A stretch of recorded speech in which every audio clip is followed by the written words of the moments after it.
I'd like to welcome you to this class. My name is Shanti Vani, and my business is Transforming Grief. I do education and consulting around death and dying and grief and loss. So this particular class is called Preparing for Death, Ancient Wisdom for Everyday Life. And this is a course for people who seek a deeper understanding of death and dying and grief and loss. This is lesson 1 of 4. So why think about death and dying? Really, it's a fact of life. Death is certain.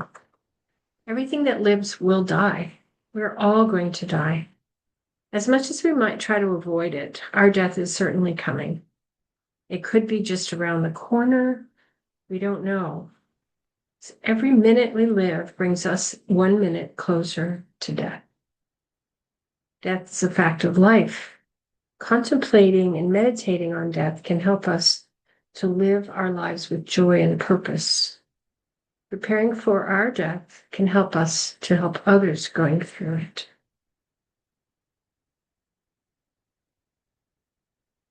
So while death is certain, the time of death is uncertain.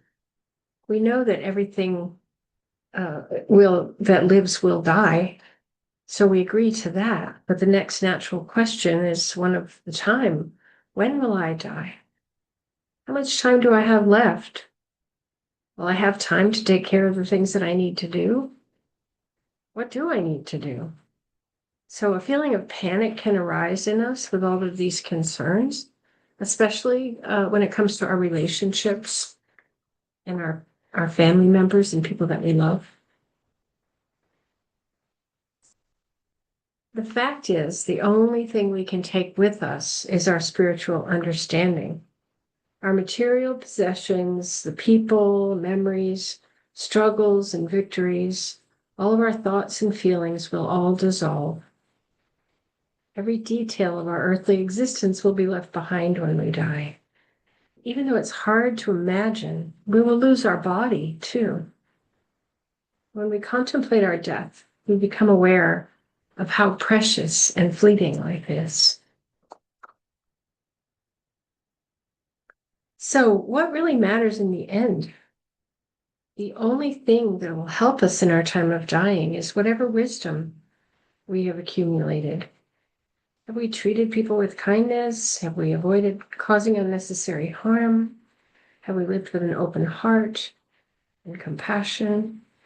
Have we allowed people just to be who they are without judgment or criticism? Tending to these questions now helps us to clear the way for whatever comes next. So what are some of the ways we die? This is a grave site in Gainesville, Florida at the Evergreen Cemetery, and it's called Babyland. So this is where very young people are buried.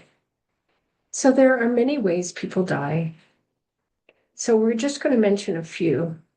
There's sudden unexpected death, long, slow dying process, catastrophic, out of order death, and mysterious death. So sudden unexpected death. So you wake up one morning, it seems like a normal day, and then there's a swift, sudden, unexpected death. It could be due to an accident or violence or some kind of traumatic injury. We're just completely blindsided by this sudden loss of life. As the survivor, a phone call comes in or the police knock on our door, and we're stunned, disoriented, shocked, numb. We sit there in disbelief. And if we're the dead person, we've suddenly arrived in an unfamiliar realm. We've lost everything that was familiar. We're dead, or we're in an in-between space for a while. There's the long, slow dying process. So in this way of dying, death commonly occurs due to some form of illness, advanced age, or a failure to thrive. There can be painful, annoying, expensive, life-prolonging procedures in the medical system. It's a difficult journey, and it eventually ends in death. despite great effort to keep the person alive.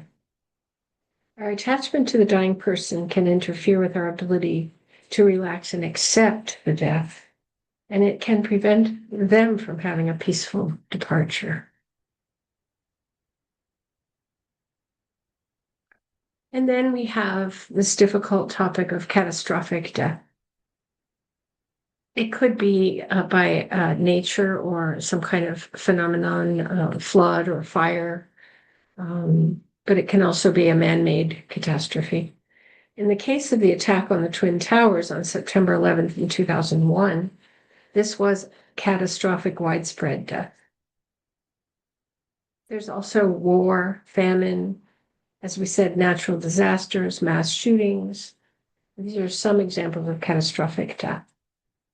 So there are physical wounds, widespread trauma, and collective anxiety that take a toll on our communities. And the systems that provide support and assistance to the survivors are heavily taxed. First responders have a major role in these decisions, and they deserve a great deal of appreciation and support for their work, because they're human too, and they really are affected by these things that they see up close. And then there's an out of order death. Of course, we tend to expect that the older people will die before the young ones, right? And when the young ones die first, it can shake our world because we expect things to happen in a certain natural order. Baby death is unexpected and it seems so wrong. We don't understand why the things happen the way they do.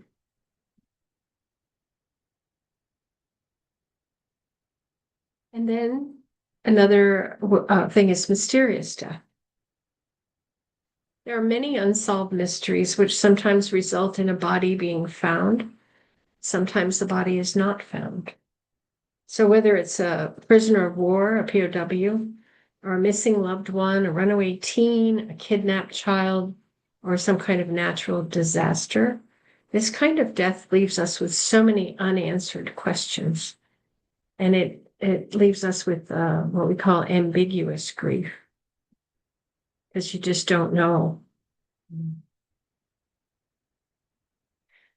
So here we're just going to explore and learn together. Surely, you've heard many of these ideas before. The existential questions have been thought about and talked about for many people in many ways. And so here we're here to learn together and to share our personal experiences, to help each other and to apply them to our daily lives in practical ways. It's very important that we all understand the three agreements. They're confidentiality, honesty, and respect. Confidentiality means that you're not going to take something that was said by someone else here and share it with anyone else, or even with the person who said it, unless they bring it up and they want to talk about it. So we just let it disperse and we don't bring anything back up. The honesty involves an emotional honesty, that it's okay to feel happy or sad or whatever way you feel is perfectly fine, but just to try to be really clear and honest in what you share. And mutual respect for one another. So that will mean that we don't interrupt, we don't try to fix, we simply listen, and we don't in any kind of way argue or debate. That we're here to just listen with a pure open space. So, first question is, what is grief? Grief is a normal, natural response to any unwanted change. So grief can be not getting what you want or getting what you don't want. And in grief, we can feel so fragile and alone, and we feel so isolated. And it's really hard to navigate our grief. We don't sometimes feel like there's anyone we can talk to. And we're not really trained growing up how to deal with grief. In fact, often people try to keep children away from death and loss. Grief's unique to each person. So we understand, of course, that grief is painful. However, the intensity varies from person to person. Someone may manage to accept death, understanding that life is transient and unpredictable, but another person may not be able to accept a loved one's death at all. So there's no way to assume or predict what kind of response you'll have. Grief can be more intense if there's turbulence in the relationship and troubling memories of past events. But, like simple, pure sorrow can feel peaceful and serene, just like a waterfall or a running river. And now we're going to watch a short video by Megan Devine. I trained under her for my grief work, and she has some books. One is It's Okay That You're Not Okay. The other is a journal, How to Carry What Can't Be Fixed. I believe that's the title. But this is just a 4-minute video that we're going to watch of Megan Devine. So what do we do about all the pain we see in the world? All the pain we feel in our own lives? And why does it seem like our best efforts to help somebody feel better always backfire? I've been studying intense grief and loss, baby death, violent crimes, accidents, suicides, and natural disasters. And I've learned something really interesting. Cheering people up, telling them to be strong and persevere, helping them move on, it doesn't actually work. It's kind of a puzzle. It seems counterintuitive, but the way to help someone feel better is to let them be in pain. This is true for those giant losses and the ordinary, everyday ones. Educator Parker Palmer writes, "The human soul doesn't want to be advised or fixed or saved. It simply wants to be witnessed, exactly as it is." He's talking about acknowledgement here. Acknowledgement is this really amazing multi-tool. It makes things better even when they can't be made right. For example, somebody's struggling.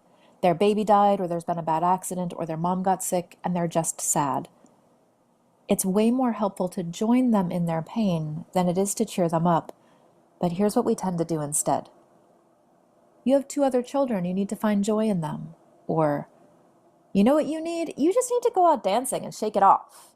Or, "I felt really sad once. Did you try acupuncture?" We're not really sure what to do with someone's pain, so we do what we've been taught. We look on the bright side. We try to make people feel better. We give them advice. It's not like this is nefarious. We try to cheer people up because we think that's our job. We're not supposed to let people stay sad. The problem is, you can't heal somebody's pain by trying to take it away from them. Now, acknowledgement does something different.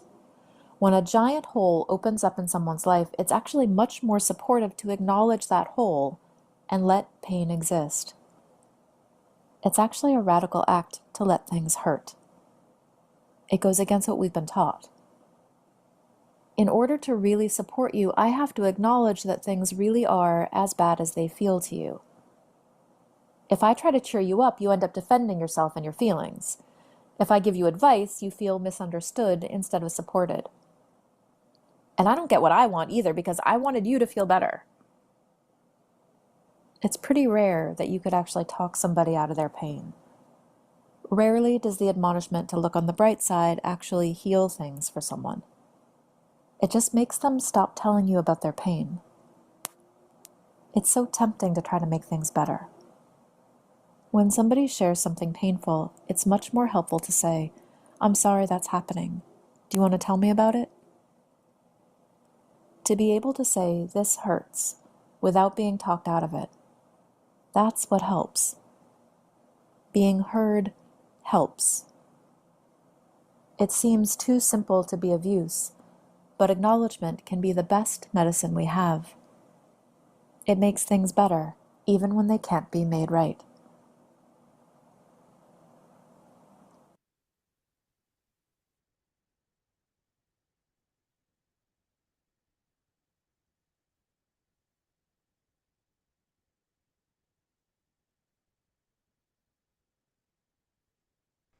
That's the end of lesson 1.